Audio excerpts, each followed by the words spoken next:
ഹിന്ദുക്കൾ ക്രിസ്മസ് ആഘോഷിച്ചാൽ എന്തോ പറ്റുക? അവരുടെ തൊലി ഉരിഞ്ഞു പോവോ? ഇനി അതല്ലെങ്കിൽ ക്രിസ്മസ് ആഘോഷത്തിൽ പങ്കെടുത്ത ഹിന്ദുക്കൾ അവരുടെ ക്രിസ്മസ് ആഘോഷം കണ്ടിട്ട് ഇമ്പ്രസ് ആയിട്ട് കൊള്ളാലോ, നാളെ മുതൽ ക്രിസ്ത്യാനി ആവാലോ എന്ന് പറഞ്ഞിട്ട് മതം മാറ്റുമോ? ഇനി അതോ അല്ലെങ്കിൽ ക്രിസ്മസ് ആഘോഷം കഴിഞ്ഞ് പിറ്റേന്ന് രാവിലെ ആകുമ്പോഴേക്ക് ഹിന്ദുക്കളെല്ലാവരും കൂടെ ക്രിസ്ത്യൻ പള്ളിയിൽ പോയിട്ട് കൈ കൊട്ടി കുർബാന കൂടുമായിരിക്കും അല്ലേ? അതായിരിക്കും. അതുകൊണ്ടാണോ ഇത്ര വലിയ മതപരിവർത്തനമൊന്നും കൊണ്ടുവന്ന് ഇട്ടേക്കുന്നേ?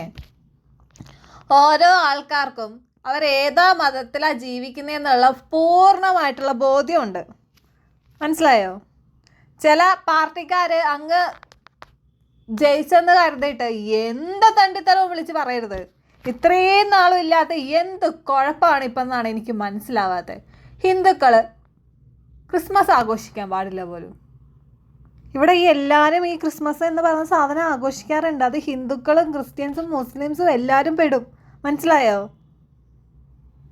ഈ മതം എന്ന് പറയുന്നത് കുത്തി നിറച്ച് വർഗീയത ഉണ്ടാക്കി പരസ്പരം തല്ലിച്ച്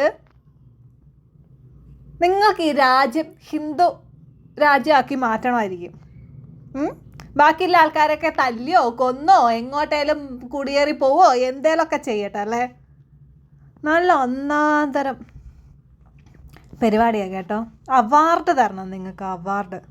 ഇതുപോലെ വർഗീയത ഉണ്ടാക്കുന്ന അവന്മാരെയാണ് ആദ്യം തല്ലിക്കൊല്ലേണ്ടത്. ഇത്രയും നാളും ഹിന്ദു മതം മുസ്ലിം ഒന്നും ഒരു വ്യത്യാസമില്ലാതെ ജീവിച്ച ആൾക്കാരുടെ ഇടയിലോട്ട് ഇതുപോലുള്ള തെണ്ടിത്തരം കാണിക്കുന്നില്ലേ?